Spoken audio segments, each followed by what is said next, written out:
एक छोटे से गांव में अर्जुन नाम का एक लड़का रहता था। वह पढ़ाई में तेज और काम में आगे रहता था, लेकिन उसे एक समस्या थी। वह ज़रा सी बात पर गुस्से में आग बबूला हो जाता। अगर कोई उसे मजाक भी करता तो वह उससे लड़ने के लिए तैयार हो जाता। घर वाले, दोस्त, यहाँ तक कि स्कूल के टीचर भी उसके गुस्से से परेशान थे।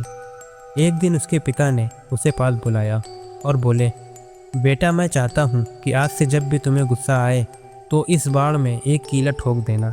अर्जुन ने पूछा, पर क्यों पापा? पिता ने कहा, समय आने पर समझाएंगे, बस रोज ईमानदारी से यह काम करना। अगले दिन अर्जुन को किसी बात पर गुस्सा आया तो उसने गिनकर 5 कीले बाड़े में ठोक दिए।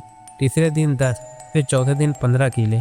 धीरे धीरे उसे एहसास हुआ कि हर बार कील ठोकना कितना थकाने वाला काम है। कुछ दिनों बाद उसने गुस्से को रोकने की कोशिश शुरू कर दी ताकि उसे कील न ठोकनी पड़े। हफ्ते भर में गुस्सा कम हो गया और फिर एक दिन ऐसा भी आया कि अब उसे कील ठोकने की ज़रूरत ही नहीं पड़ी। वह खुशी खुशी अपने पिता के पास गया और बोला, पापा, आज मुझे गुस्सा नहीं आया। पिता मुस्कुराए और बोले, अब जब भी तुम्हारा एक दिन बिना गुस्से के बीते, उस दिन एक कील बाड़े से निकाल देना। दिन बीते, हफ्ते गुजरे और अंत में सारी कीलें बाड़े से बाहर निकल गईं। अर्जुन बहुत खुश था।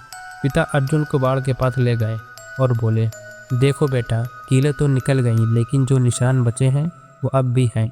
ठीक इसी तरह गुस्से में कहे गए शब्द भी ऐसे ही होते हैं। घाव भर जाते हैं लेकिन निशान रह जाते हैं। इसलिए याद रखो, गुस्से को दबाओ मत, उसे समझो और पालना सीखो, क्योंकि जो अपने गुस्से पर जीत पाता है वही असली विजेता होता है। अर्जुन की आंखें नम हो गई।